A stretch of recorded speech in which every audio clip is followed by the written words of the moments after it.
Perhaps you are resting in the dark tonight, feeling a deep, quiet anger toward your own flesh, listening to the heavy, uneven thrum of a body that no longer obeys your commands. You might be mourning the fluid grace of a physical capacity that has slowly slipped away, leaving you with the heavy ache of chronic stiffness or the persistent sting of an unyielding injury. It is incredibly lonely to look at your own limbs and feel as though your home has become an unfamiliar prison, a fragile vessel that betrays your will at every turn. Right now, your spirit might feel completely exhausted from fighting the natural changes of your health, spending your late night hours wishing you could mend a container that feels permanently fractured.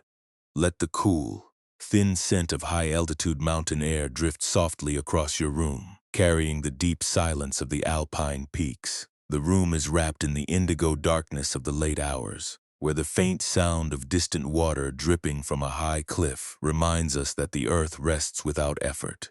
Your changing body is not a personal failure, and the limitations you feel tonight do not mean your vital essence has been ruined.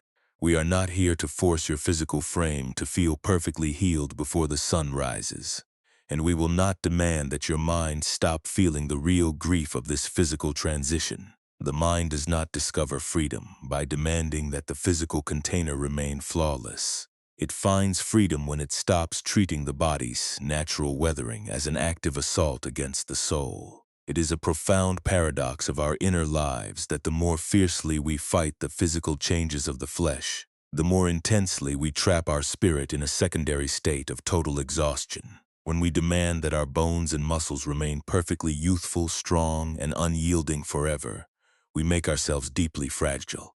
Every new ache or limitation vibrates through our awareness like a violent blow against a brittle glass wall. Buddhist wisdom reminds us that the physical form is not a personal possession that we can control through absolute willpower. It is an ever-changing ecosystem belonging entirely to the natural world, inviting us to see that our true value has never been defined by the absolute agility of the clay. Dear friend, right now maybe you have felt this too. The heavy sorrow of watching your peers move through the world with an effortless stride, while you must carefully measure every single movement of your day. You might lie awake feeling a profound sense of betrayal, as if your own flesh has turned against your dreams and left you stranded on a lonely shore. You do not need to figure out how to navigate the upcoming years of your health tonight, and you do not have to solve the long riddle of your recovery before the morning arrives. The quiet room does not care about the physical milestones you missed today, and the dark night does not demand that you present a perfect, painless frame to deserve its comfort. In a moment, this journey will take us up into a mist-shrouded mountain gorge where a young runner learned a completely different way to carry his cracks. But before we find him, let your physical body drop just a fraction deeper into the space that holds you, letting the lower abdomen soften naturally with each slow arrival of the breath. There is no need to count the pacing of the air, and there is no obligation to feel perfectly comfortable right now. Just let the current move exactly as it wants, heavy or light, uneven or deep. You are safe enough to drop the heavy tool of your resistance for a little while. The day has already slipped away into the shadows, and the weathered cedar channel of your mind is fully permitted to let the water pass through without trying to cement every leak in the dark.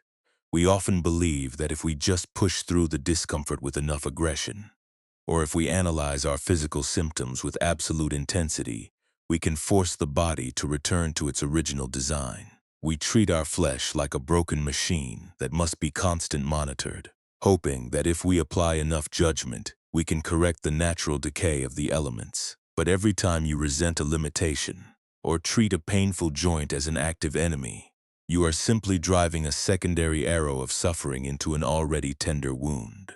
The true weight you are carrying tonight is not just the primary physical sensation in your muscles, because that sensation is a quiet, natural event occurring in the dark. The true weight is the secondary friction, the continuous internal effort to force a changing, aging vessel to match a static image of perfection that no longer exists. What if the peace you are looking for is not found by completely removing the physical limitation, but by discovering a spacious awareness that can beautifully hold the body exactly as it is? Tonight, we will explore what it means to be truly resilient, to let the natural seasons of the flesh unfold without turning your physical changes into a spiritual failure. You do not need to cure the stiffness of this changing frame before you allow your spirit to rest.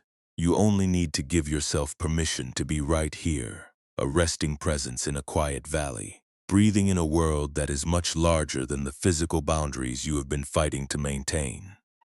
Slowly, the mind begins to notice that the boundary between the physical sensation and your inner peace is not a solid wall. A tree does not lose its essential majesty when its bark splits under the winter frost, and a river does not cease to be pure when it flows through a rough, broken stone channel. It simply adapts its shape, finding a deeper, more harmonious way to channel the mountain waters. Let that image rest softly in the back of your awareness as we leave the modern room behind, moving toward a steep mountain gorge where the ancient trees grow, to learn how a broken runner discovered the true meaning of a weathered heart.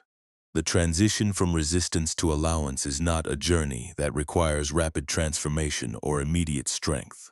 It is a slow, gentle opening of the hands, a willingness to look at the cracks in the wood without immediately concluding that the whole structure has lost its purpose. As we climb the winding trail toward the high monastery gardens, let the memory of your past agility rest quietly in the valley below. You are entering a landscape where nothing is pristine, yet everything functions with an absolute unhurried grace. Listen closely to the soft drop of water against the mossy earth, and let your spirit prepare to meet the splintered channel that changed everything. To see how the mind traps itself within this exhaustion, we can leave the modern world completely behind for a small window of time. Let your thoughts travel far away from the walls of your immediate surroundings, moving up into the high, isolated ridges of the northern mountains. Imagine a steep, narrow gorge where the clouds gather early in the afternoon, wrapping the dark rocks in a permanent blanket of white rolling vapor. In this high sanctuary, a fast mountain river races through the stone walls, throwing freezing white foam against the banks as it plunges down toward the valleys below. The air here smells intensely of wet slate, ancient pine needles, and the clean, bitter scent of crushed mountain herbs. It is a world that is constantly moving, shaped by the raw power of the waters. Yet beneath the roar of the falls, there is an immovable stillness that belongs entirely to the earth. In a small, stone monastery anchored precariously to the side of the cliff lived a young monk named Jinko. For many years, Jinko had been known throughout the mountain valleys as the fastest runner in the entire community. It was his specific duty to carry urgent messages across the treacherous rocky passes, leaping over deep chasms and racing down steep gravel slopes with an effortless, fluid grace. He took immense pride in the absolute reliability of his physical vessel, viewing his strength as the very core of his identity. His body was his pride, a flawless instrument that obeyed his every command without a single moment of hesitation. He felt entirely secure in his capacity to conquer the terrain, believing that his youth and agility made him completely immune to the structural failures of the world. But during a severe summer downpour, while sprinting along a narrow, muddy ledge above a deep ravine, the earth gave way completely beneath his feet. He fell down the rocky slope, his right leg twisting violently against a heavy boulder before his body finally came to a rest in the thick moss below. The injury was profound. Although the bones slowly mended over the long winter months, his right knee remained thick, misshapen, and completely stiff. The effortless fluid stride that had defined his youth was permanently gone, replaced by a slow, heavy limp that caused a sharp, hot sting to vibrate through his joint with every single step. Jinko could no longer run across the high passes. He could no longer keep pace with the morning chants of the community, and he found himself left behind in the silent halls while the other monks climbed easily toward the upper shrines. This physical transition threw Jinko into a state of intense internal bitterness. He spent his midnights sitting alone on his narrow wooden bench, staring at the misshapen joint with a mixture of raw anger and deep despair. He felt completely betrayed by his own flesh, viewing his body not as a home, but as a broken cage that had stolen his future. He spent hours replaying the exact moment of his fall, wondering how a single misplaced step could erase decades of dedication. He began to treat his body like an active enemy, forcing himself to walk with an aggressive rigidity, trying to use absolute willpower to hide his limp from the world. The harder he tried to force his knee to be straight, the more agonizing the stiffness became, leaving him completely broken by the end of each afternoon's labor. Seeing the young man's profound isolation, the abbot assigned Jinko to tend the terraced medicinal herb gardens located at the lowest level of the gorge. These gardens were cared for by an elderly mountain herbalist named Master Tesson. Tesson was a silent, weathered monk who had lived in the damp belly of the gorge for more than 50 years. His skin was lined like the bark of an old cedar tree. His eyes were clear, and his hands were constantly stained with the dark, wet soil of the terraces. He spent his days inspecting the small green shoots, collecting bitter mountain roots, and managing the ancient network of water channels that brought the cold glacial runoff down from the high peaks to nourish the delicate plants. He moved with a slow, deliberate cadence, never rushing his steps, entirely content to live in the shadow of the cliffs where the sun only reached for a few hours each morning. Jinko's first weeks in the herb garden were filled with a heavy, silent resentment. He hated the slow pace of the work, and he felt deeply humiliated as he watched the elderly herbalist move through the soil, while he struggled to carry a simple bamboo basket down the steep dirt steps. He spent his afternoons brooding over his lost vitality, his mind actively constructing a dark wall of self-pity, believing that his spiritual life was completely finished because his physical instrument was no longer pristine.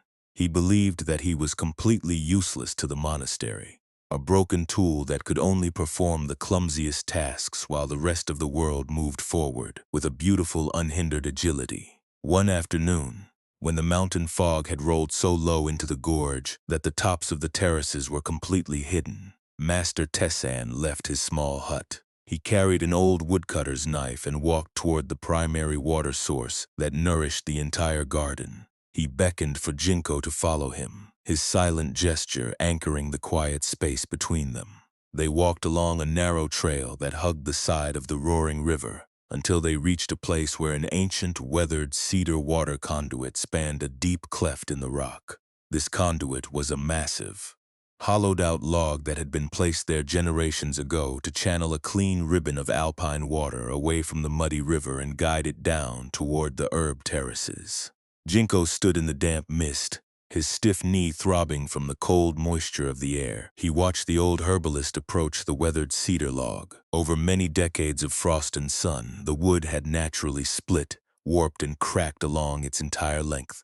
A long, uneven fissure ran right down the center of the conduit, and through this split, a constant stream of cold water leaked out, spraying into the dark air and plopping rhythmically onto the stones below. The exterior of the log was completely covered in thick layers of green moss, and the wood looked so ancient and broken that Jinko assumed the structure was completely ruined. Master Tesson did not speak. He reached out with his rough, soil-stained hand and placed his fingers directly onto a splintered shard of seasoned cedar wood that was partially lifting away from the main body of the conduit. He did not try to hammer the shard back into place, and he did not attempt to bind the split with iron rings. He simply ran his palm over the rough, leaking grain, then looked back at the young monk, his eyes steady behind the shifting veil of the fog. He motioned for Jinko to look straight down into the narrow, rocky gap beneath the leaking split. Jinko leaned over the edge of the stone path, his breath catching in his throat as his eyes adjusted to the dim light of the gorge. Directly beneath the crack where the cold water had been dripping day after day, year after year, the dark rocks were not barren. A magnificent, lush cluster of rare, blue-flowered mountain orchids was growing out of the slate crevices.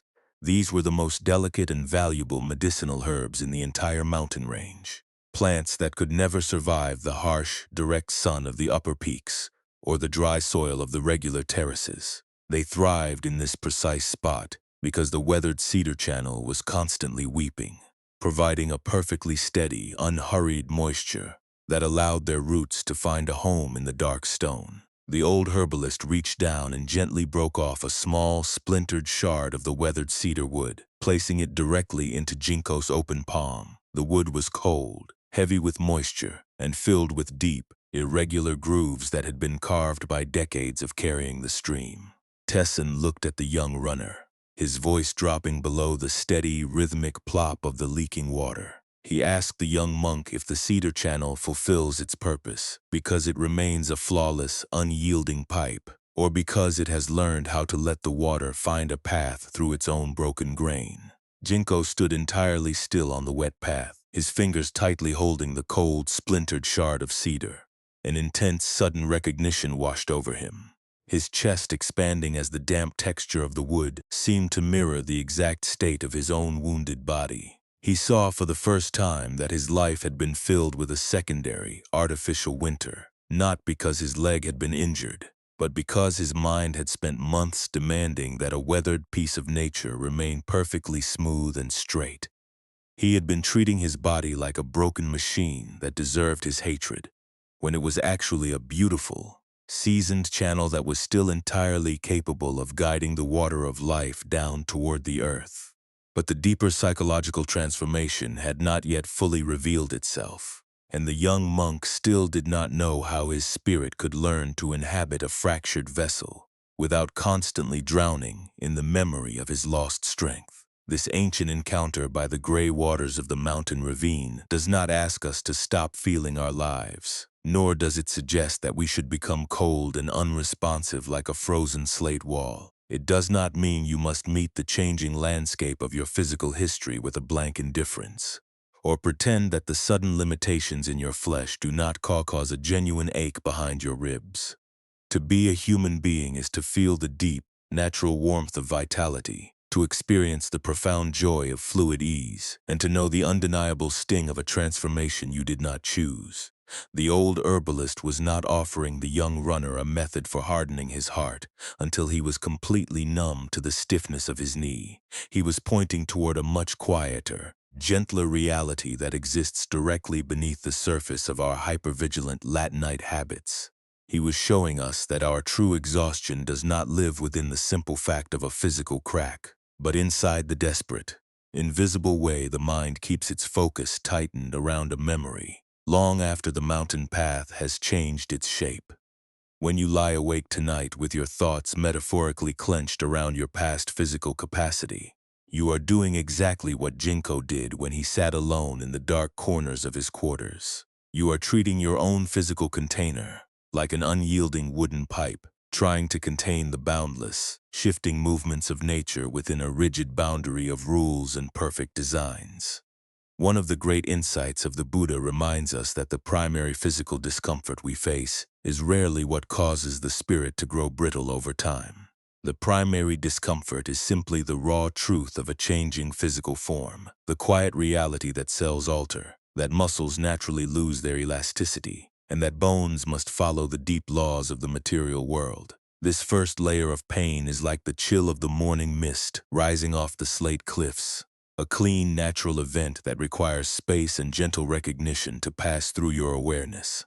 The true suffering, the heavy tension that makes your whole body feel like a locked room, is the massive, complicated fortress of resistance we build around that altered space. We take the single moment of a physical limitation, and we use our daily attention to keep it rigid, constantly rehearsing how we will defend our old identity, or actively punishing ourselves for not being perfect enough to preserve the golden hour of our strength. Consider what happens inside your own nervous system when you try to maintain the illusion that the body must never change its form. The mind creates a fierce, unbending demand that our limbs must remain fixed in the exact capability they possessed years ago, turning the beautiful memory of past agility into an exhausting obligation for the current spirit. This emotional demand is the root of our most painful attachments, the tight, heavy knot that insists the physical container must never show a seam before we are allowed to experience peace.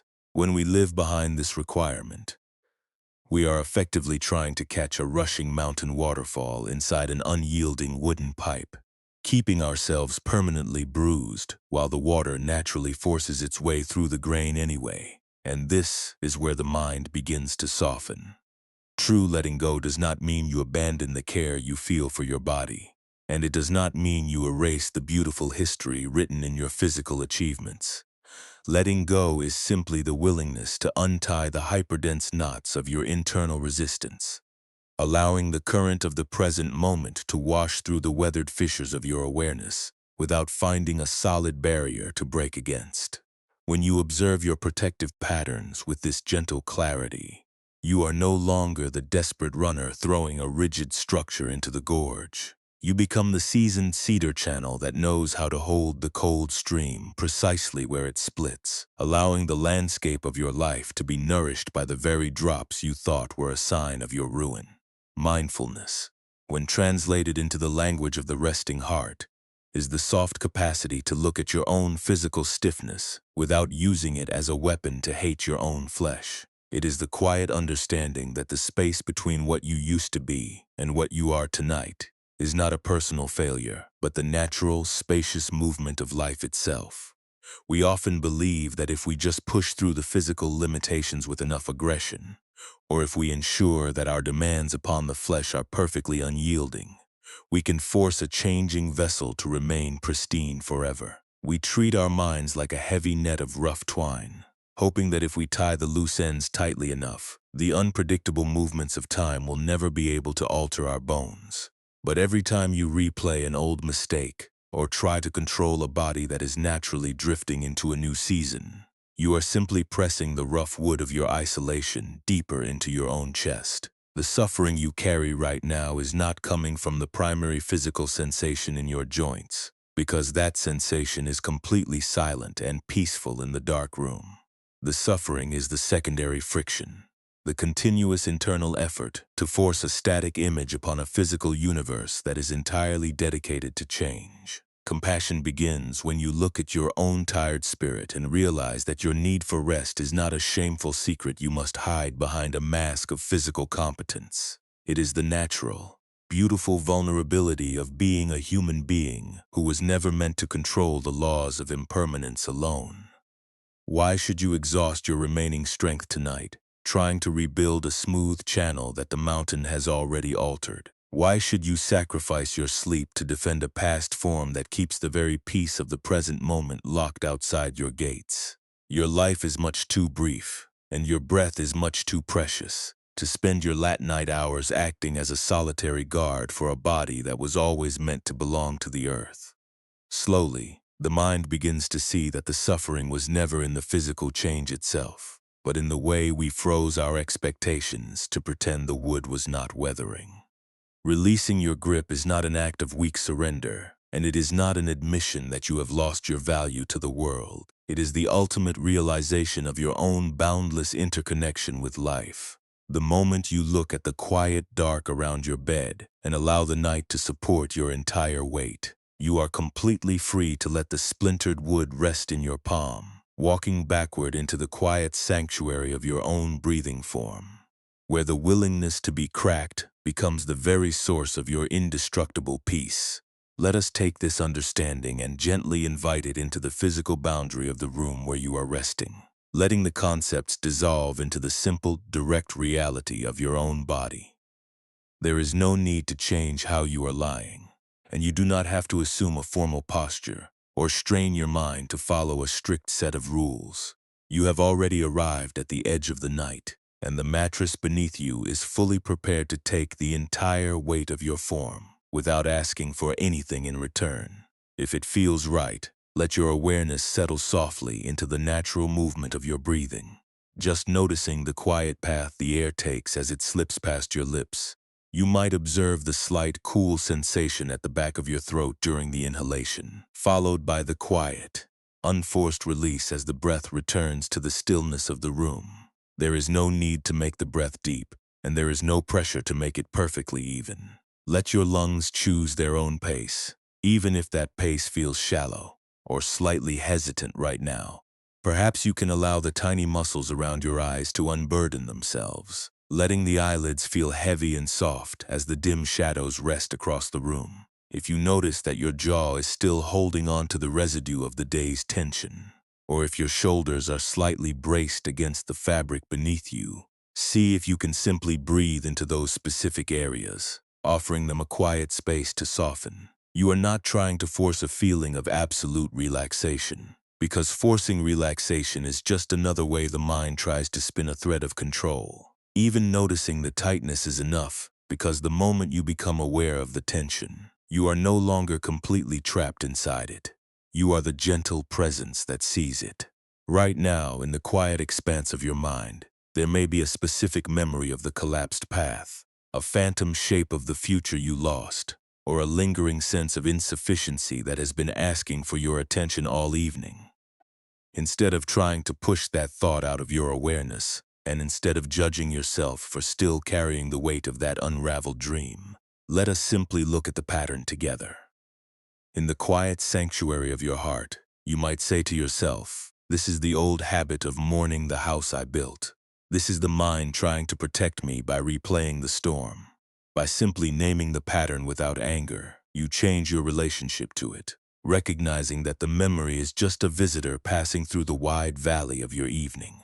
Now, if it feels right, you can slowly bring to mind the central image of our journey, visualizing a small, empty fragment of hemp fishing twine resting lightly upon a wet bank of mud by the tidal mouth. In your mind's eye, see the loose, unraveled fibers of the cord, soaked with the cold brine of the estuary, its heavy knots completely undone by the rising waters. The fragment does not fight its own unraveled condition, and it does not try to manufacture a phantom pattern to force its strands back into a rigid wall. It simply sits there, weightless and unmoving, fully supported by the sturdy dark earth beneath it. Imagine taking that heavy lingering regret over the connection you lost, or the sharp sense of distance that haunts your late nights, and placing it gently into the open, loosened fibers of this damp twine. Watch what happens when you let the memory rest inside a structure that is completely open to the universe. You might visualize the phantom worries turning into a soft, harmless current of river water, entering the open spaces between the unbonded hemp strands. The tide slides through the top of the fragment, moves across the unknotted center, and flows out through the bottom without tearing a single fiber of the weave. The memory passes through your awareness, through the tight space behind your ribs, and out into the vast sea, finding absolutely nothing to collide with, because you have opened the doors of the container. As you watch the image change, you may notice that the physical sensation in your chest begins to lose its sharp, suffocating quality. The hollow ache in your stomach might begin to transform into a calm, heavy warmth that spreads toward your limbs. There is no need to rush this transition, and if the old habit of overthinking tries to reclaim your attention, there is no need to feel frustrated with your progress. Let the thought return if it must. Place it back into the loose hemp strands, and let the wind of breath carry it through the gaps once more. You are learning the beautiful, quiet discipline of becoming porous to your own grief, an internal practice that does not require you to deny your history, but simply teaches you to stop turning your history into a prison. You can return to this gentle visualization whenever your mind feels crowded. But for now, let the image of the mud bank and the unraveled twine fade softly into the background like a mist dissolving over the marsh. Bring your awareness back to the simple texture of the linen against your skin and the unhurried rise of your abdomen. You do not have to resolve the mystery of your changing relationships before your eyes close for the night, and you do not have to fix your entire life before the dawn arrives. The unwritten future can wait in the dark, because right now, your only responsibility is to allow this resting form to yield completely to the heavy piece of the bed. In a moment, this journey will take us back to the young weaver Kenji as the years pass over his hands, showing us how he met a stronger challenge when the winter gales returned to the peninsula, and how a loose weir of woven green willow taught him a deeper level of transformation. But for now, let yourself simply drift in this intermediate space, where the mind is becoming as spacious as the night sky, and the body is learning how to let the heavy currents of life pass completely through without leaving a single scar. The autumn mist eventually yielded to the biting stillness of a severe mountain winter, wrapping the high gorge in long months of heavy ice and silence. For Jinko, the passage of seasons brought a deep, quiet change in the way he moved across the stone steps of the lower gardens. His fingers grew accustomed to the rough texture of frozen earth, and his breath no longer carried the sharp, frantic heat of his early panic. The memory of his lost agility remained a quiet neighbor in his awareness, a soft shadow that appeared whenever the morning frost bit sharply into his misshapen joint.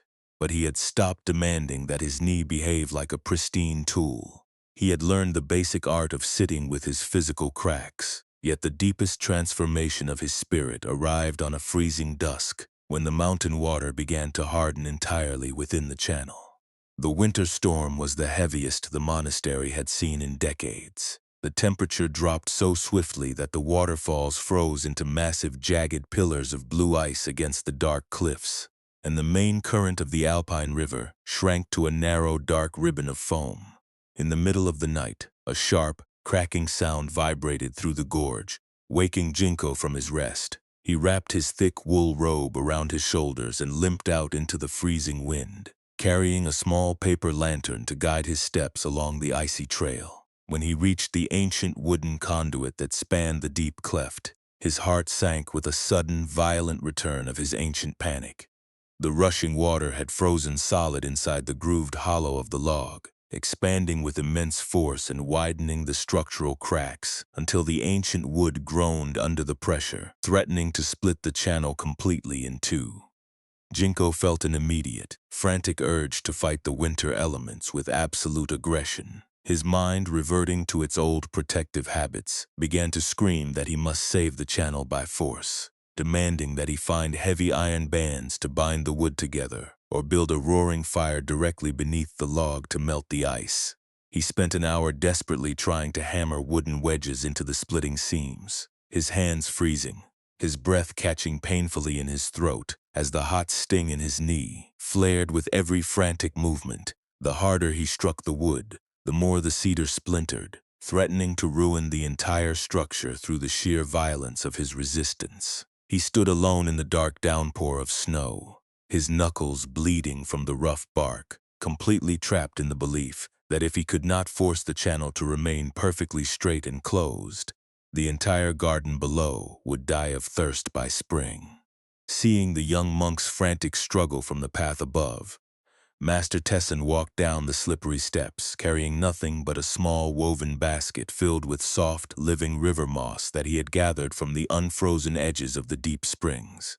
The old herbalist did not shout, and he did not offer a grand lecture on the nature of the storm. He simply reached out and gently took the heavy wooden mallet out of Jinko's trembling hands, setting it down on the frozen slate path. Tessin knelt down in the snow beside the grooved seam of the conduit, his slow, deliberate movements anchoring the wild energy of the wind.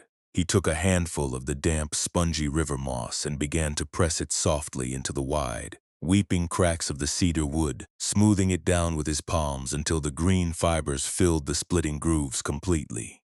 Jinko watched the old monk in silence, his chest heaving as the cold air bit into his lungs. He wanted to scream that the moss was too weak, that a soft plant could never hold back the immense expansion of the freezing ice, and that the water would surely leak out until the log was empty. He was still looking for a rigid iron ring to lock the universe in place.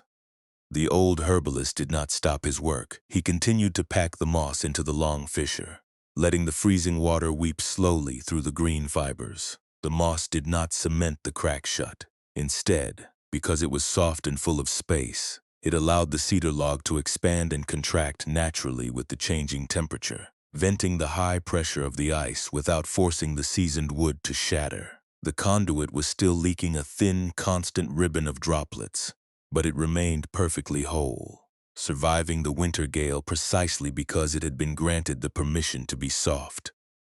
Master Tessin stood up slowly, his lined face catching the faint light of the paper lantern.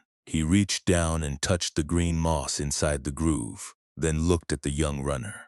He asked Jinko if the channel survives the winter frost by pretending the ice is not there, or by allowing its seams to become as soft as the moss. A sudden, quiet realization moved through Jinko's chest, softening the protective brace that had locked his jaw all night. He looked down at the misshapen joint of his own knee, and then at the moss-backed joint of the ancient cedar log. He saw for the first time that his deep suffering had never been caused by the stiffness of his bones, but by his own fierce refusal to let his vessel expand and contract with the reality of its history. He had been trying to hammer iron rings around his own spirit, treating his limitations as a failure that had to be defeated by force, when he actually needed to pack his wounds with the soft moss of awareness. When Jinko returned to his small room that morning, he did not become a magically perfect monk who never felt the bite of pain again.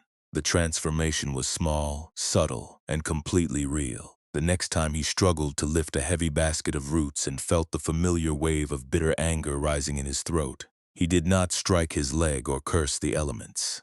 He simply paused at the top of the terrace steps, took one slow, unhurried breath before reacting, and chose to sit quietly with the uncertainty of his strength.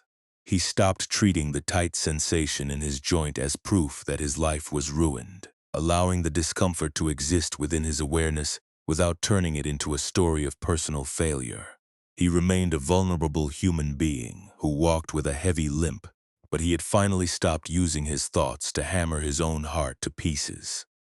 What happened next changed the way he understood the path of healing, as he realized that the capacity to remain steady did not live in a body that never breaks, but in a mind that has stopped fighting its own architecture. Slowly, the ancient teaching becomes personal as we leave the freezing gorge behind, allowing the mountain fog to dissolve into the quiet boundaries of the room where you are resting tonight. When the mountain fog dissolves into the quiet dark of your immediate surroundings, it leaves behind a profound and spacious silence. This quiet space is precisely where the old habits of the mind love to reassert their heavy presence. As you lie still, the mind often begins its late-night inspection of your physical form. It acts exactly like the young monk standing in the freezing snow, desperately looking for an error to correct. We spend our resting hours replaying the exact moments before our physical vitality shifted. We loop the memories of our past ease, comparing the fluid movements of our youth to the heavy stiffness we feel right now. This continuous mental comparison creates a deep, exhausting friction within our nervous system. We believe that if we analyze our physical symptoms with enough intensity, we can somehow force the flesh to return to its original design. This is the hidden mechanism of control pretending to be a path to safety. The mind genuinely believes that resistance is a form of protection. When a body experiences chronic pain or an unexpected limitation, the ego treats the physical transition like a profound betrayal. We begin to look at our own limbs through a lens of absolute judgment. We treat our muscles and joints not as living elements of nature, but as broken components of a machine that has failed our expectations. The mind creates a fierce demand that our physical form must remain permanently unyielding, turning our natural wear into a source of personal shame. We tell ourselves that if we were only stronger or more disciplined, our health would not have shifted its course. This self-judgment is a secondary layer of isolation, a silent wall we build between our awareness and the very flesh that requires our gentlest care. And perhaps this is where the teaching begins to touch your own heart. When we look at this pattern through the clear lens of Buddhist wisdom, we discover a vital distinction regarding the nature of our discomfort. Life will always present us with primary physical realities. The physical body is a temporary collection of natural elements. It is subject to the deep, unyielding laws of time, change, and physical weathering.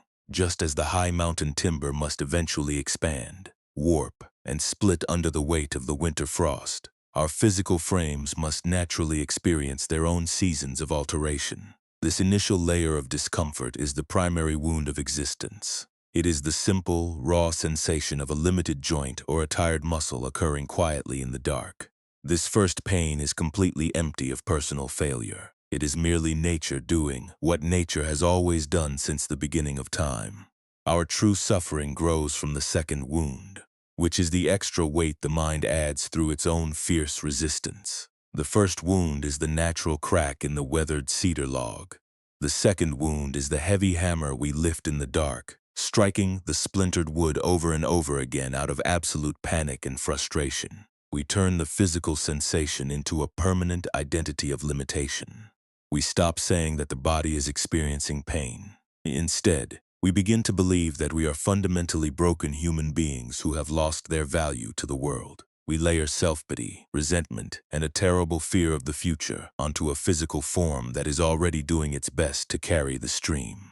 This secondary friction is what truly exhausts the spirit, transforming a simple, natural physical change into a lifetime sentence of internal imprisonment. Consider a fresh way to visualize this psychological mechanism. When a heavy boulder falls from the high cliff and lands directly in the middle of a fast mountain stream, the water does not spend its energy screaming at the rock. The water does not halt its journey to analyze why the boulder dropped into its path, and it does not try to force the stone to turn back into dust. If the water remained rigid, pushing violently against the unyielding stone, the current would simply become a chaotic swirl of destructive foam. Instead, the water demonstrates a beautiful, quiet intelligence. It immediately yields its resistance, softening its edges as it meets the rough surface of the obstacle. The stream simply splits its ribbon, finding a new harmonious path around the contours of the rock, continuing its long descent toward the valley without losing a single drop of its essential purity. The boulder is a real limitation, but it never has the power to stop the flow of the water. Your awareness is the pure mountain stream, and the physical limitations of your body are merely the boulders that have arrived in your path. You do not need to remove the stone to experience the true freedom of the current.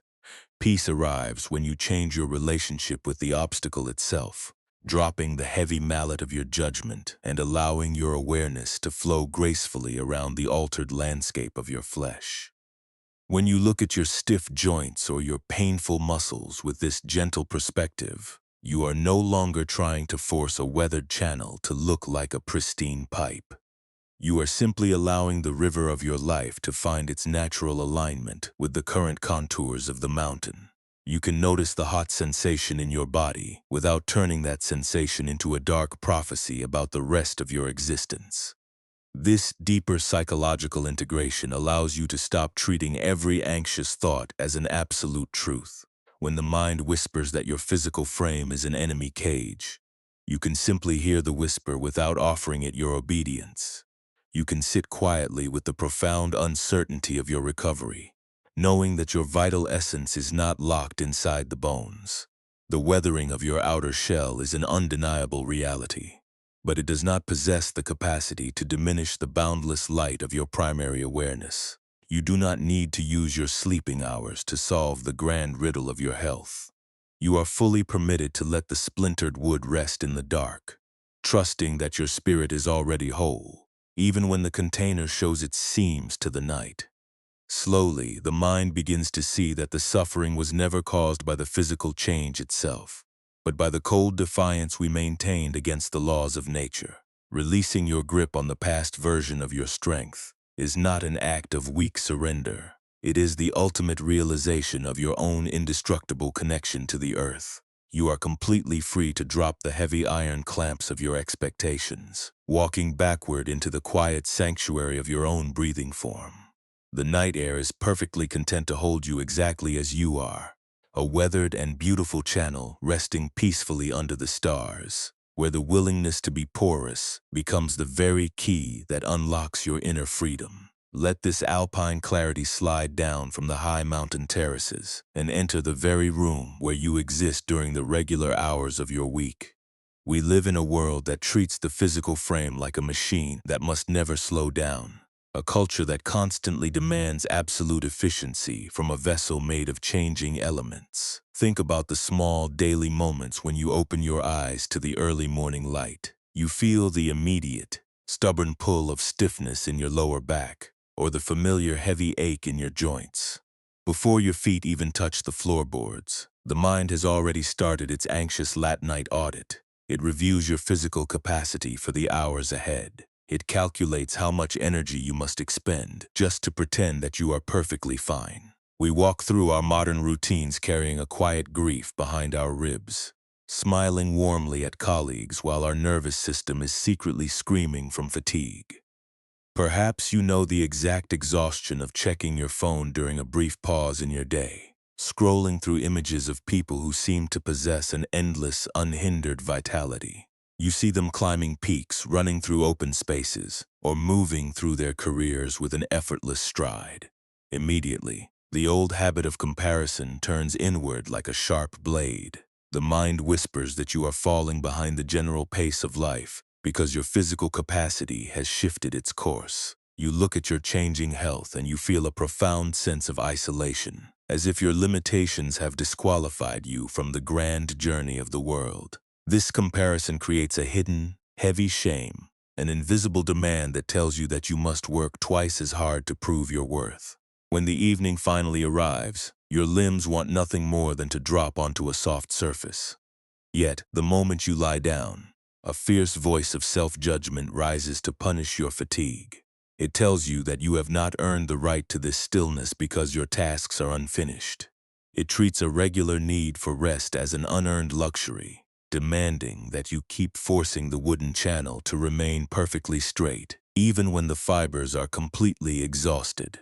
You lie there with your thoughts walking through tomorrow, fearing the future, and wondering how you will manage the upcoming seasons of your health if the vessel continues to weather. This is how we drive the second arrow into our own flesh, transforming a quiet physical need into a loud spiritual crisis. The true practice of Buddhist wisdom does not take place in a pristine monastery valley far away from your difficulties. It is practiced in the very seconds when you face these modern impacts. When you feel a sudden flare-up of discomfort, or when a wave of fatigue rolls through your limbs, the old defensive patterns will instantly demand that you tighten your mental grip. In that precise second, you possess the beautiful freedom to choose a completely different direction. Before you allow your mind to spin a dark story about your total ruin, you can take one slow, unhurried breath and remember the weathered cedar channel. You can choose to preheat your awareness with a gentle space. You can look at the physical restriction, not as an enemy cage that has trapped your soul, but as a seasoned groove that simply requires a softer alignment with the mountain. Caring for your changing body does not mean you must find an aggressive cure to erase every single crack in the wood. And staying steady does not require you to pretend that the limitation does not hurt. You can hold a profound compassion for your physical frame while completely letting go of the requirement to be immortal. When you move through your home, you can treat your limited joints with the exact same tenderness that Master Tessin offered to the mossy conduit in the winter storm. A breath before you react to an ache is a profound form of spiritual discipline. Choosing not to obey the frantic thought that says your life is over is the ultimate realization of inner freedom. You are allowed to let the body weep its natural moisture without concluding that the entire stream has been lost. Let this understanding alter the way you treat your resting hours tonight.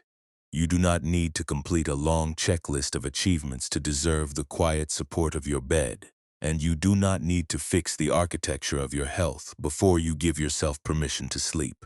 The dark night does not hold a scale to weigh your physical agility before it grants you its stillness. It simply drops its shadow over the valley, offering its deep peace to the runner and the limping monk alike. The device can remain cold on the table. The worries about tomorrow can wait on the other side of the dawn, and the need for external approval can dissolve into the indigo space around your pillows. You have carried the heavy world for long enough today.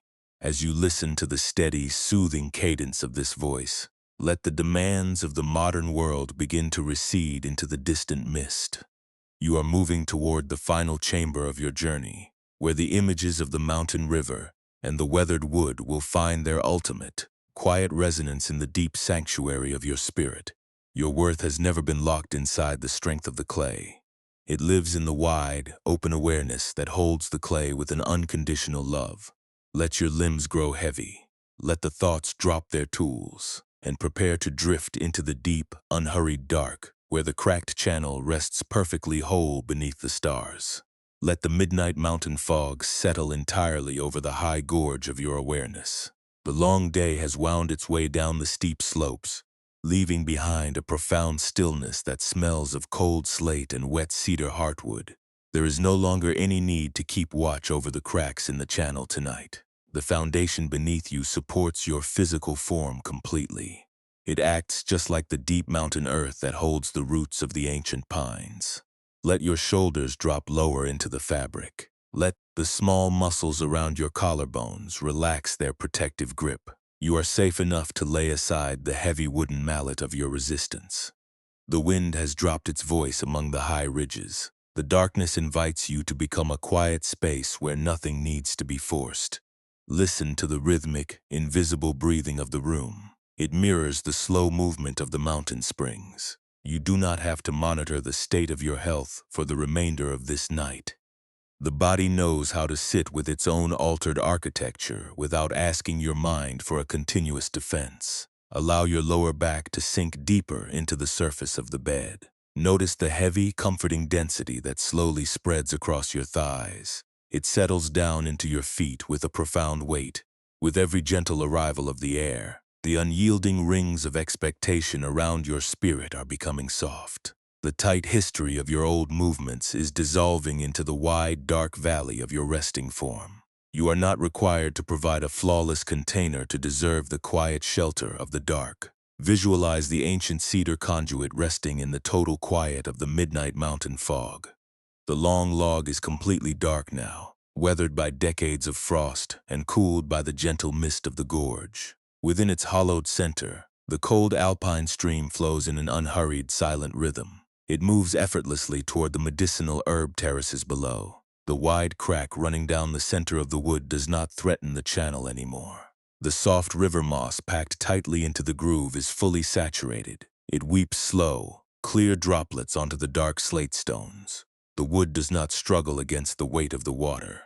It does not try to force its grain to be perfectly straight or seamless. It simply rests on its stone supports. It lets the mountain runoff find its natural way down the slope without a single sound of defiance. Let your own mind enter that exact state of mossy softness tonight. You can let the rigid demands upon your flesh go completely quiet under the sheets. You can allow the physical sensations to exist without turning them into a lifetime sentence of limitation. The early years when you ran across the high passes belong to a river that has already reached the valley floor. The healthy peers you compared yourself to are far away in their own rooms. The invisible trial you held behind your eyes has completely run out of words. You are permitted to be exactly as you are right now. You are a porous container that lets life pass through its fissures without breaking. The moss is holding the joint, the water is moving, and the structure is completely at peace with its own weathering. Every slow breath you take is a declaration of peace with the physical world. The air enters your chest like a cool draft from the high waterfalls, bringing a sense of vast ventilation to the tight spaces behind your ribs. It leaves your body with a quiet, sighing release, carrying away the lingering static of the afternoon's self-judgment. You are no longer the runner trying to outrun the laws of nature. You are the quiet observer who sits with the elder by the hearth, watching the embers fade into gray ash without a single regret. The physical vessel is allowed to feel tired, and it is allowed to carry its unique scars without losing its connection to the sacred ground. Settle into the deep comfort of your own breathing form, letting each rising movement remind you that life is still flowing beautifully through the weathered grain. Feel the soothing weight of sleep moving up through your ankles. It softens the heavy joints and releases the residue of the day's long effort. The tiny, vigilant nerves around your temples are completely letting go. They allow your eyes to rest deeply in the shadow of the night. The protective armor that held your jaw tight against the sudden aches has fully unraveled. Your throat feels open and spacious. It carries the breath like a gentle stream moving through a hollow valley. You are becoming one with the immovable mountain, letting the quiet shadows of the room wash over your spirit until all thoughts dissolve into the earth. There is no need to earn this peace. The ground is already holding you up without a single condition. The deep hours of the dark are fully open to you now. They provide a vast, silent space where your awareness can rest without a single task. You do not have to perform, and you do not have to heal your whole life before tomorrow. You do not have to justify your fatigue to the silent air. The seasoned timber of your body is fully permitted to weep its natural moisture, while you step backward into the timeless home of your primary presence. Let the image of the wet wood and the green moss fade into the deep blackness of an unhurried sleep. The day is finished, the channel is steady, and the heart is entirely safe to drop its heavy tools into the mud. Allow the darkness to become your ultimate reassurance. The cracks you have spent all day trying to hide are completely hidden by the soft night, and the water is still flowing exactly where it needs to go. You do not need to check your physical boundaries or plan a better path for your bones. The mountain is holding the sluice, the frost is quiet, and the entire ecosystem is content to let you rest without a single demand. Let yourself sink away into the deep, dreamless current. Trust the heavy lineage of the earth beneath your head, and let the small fragment of your worries dissolve into the wide, silent gorge. The mind has stopped its frantic search for iron bands, and the spirit has finally agreed to let the ice be cold. You are safe here in the dark, protected by the massive shoulders of the cliffs and the unhurried wisdom of the trees. There is nothing left to fix, there is nothing left to defend, and there is no perfect version of yourself that you need to manufacture tonight. You are simply a seasoned channel resting in the mountain fog, filled with the clean, silent waters of pure awareness, fully prepared to sleep until the morning light returns to the terraces. And if the deep vitality you have been mourning was never lost in the broken wood, but has simply been waiting for you to realize that you are the timeless spring that feeds the channel. This timeless spring has been rising quietly within the deep center of your being, since long before the first crack appeared in the timber. It does not require a flawless, unyielding channel to express its pure nature. The water does not care if the wood is ancient, weathered, or marked by the deep fissures of a difficult season. It only asks for a path to flow. Tonight, you can let your awareness sink completely beneath the textured grain of your physical history. You can drop down into the cool, silent origin of the stream itself, where no memories of past agility can ever disturb your peace. The changing condition of the clay is merely a natural weathering process taking place on the surface of the mountain. It has absolutely no power to diminish the vast, luminous source that continuously gives you life. Let the comforting weight of this realization settle deeply into the marrow of your bones. The heavy effort to protect a changing vessel is completely finished for the night. You do not need to stand guard over the splintered log, and you do not need to force the seams to close in the dark. The Alpine Valley has wrapped your entire life in a blanket of silent, protective mist. Every single cell in your body is fully permitted to drop its defensive posture, yielding completely to the immovable stability of the earth beneath your room. Your limbs are becoming remarkably heavy, sinking into the soft mattress like seasoned cedar logs, settling into the damp soil of the garden.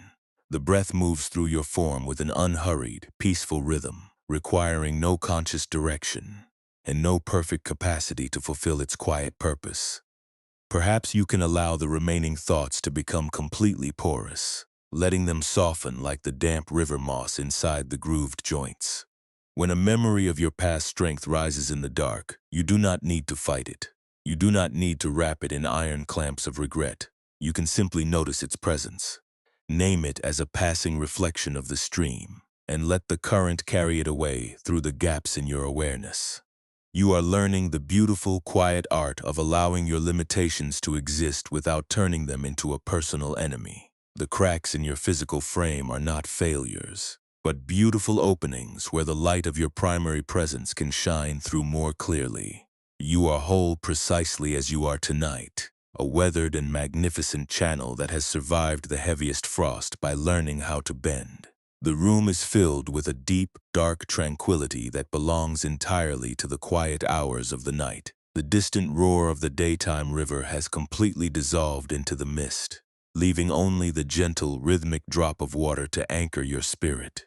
You do not have to solve the long mystery of your health before your eyes close, and you do not need to figure out how you will carry your weight tomorrow. The unwritten future is completely silent in the shadows, waiting patiently on the other side of the dawn without a single demand. Right now, your only responsibility is to allow this resting vessel to absorb the deep quietude of the valley. You have carried the heavy world for long enough, and the dark night is fully prepared to take your entire burden without asking for anything in return. Feel the soothing warmth of this allowance spreading slowly through your chest. It moves down into your stomach, letting the tight muscles around your ribs soften completely with every slow release of the air. The internal friction that kept your jaw locked all evening has entirely disappeared, leaving your face as calm and smooth as a mountain pool at midnight. The air slides through your throat with a wide, effortless freedom, finding no resistance and no judgment to block its peaceful path. You are returning to the deep source of your own resilience, a place where the willingness to be empty becomes the very key to your indestructible peace. The body is resting, the mind is softening, and the spirit is finally coming home to its own sanctuary. Imagine the weathered cedar conduit resting under the immense starry canopy of the high peaks. The green moss inside its grooves is drinking the cool night air, fully content with its shape and entirely unburdened by the volume of the stream. The water moves through the split log with absolute ease, weeping its clear drops into the slate crevices where the rare orchids grow in the dark. The structure is not broken, it is simply open to the universe. Let that beautiful image guide your consciousness down into the deepest, most unhurried chambers of sleep. You are fully permitted to close your eyes now, letting your entire identity dissolve into the fertile, peaceful dark where all things are allowed to rest. Let the current carry you away into the dreamless quiet. The day is fully finished, the channel is perfectly steady, and the heart is entirely safe to drop its heavy tools into the mud. Slide down into the deep, supportive water of the night, trusting the heavy ground beneath your head, and letting the small fragment of your worries dissolve into the wide, silent gorge. The mountain is holding the sluice, the frost is completely quiet, and the entire ecosystem is content to let you sleep without a single requirement. Wakefulness is fading away like mist over the peaks, leaving only the silent, luminous space of pure awareness to watch over your rest until the dawn returns to the garden.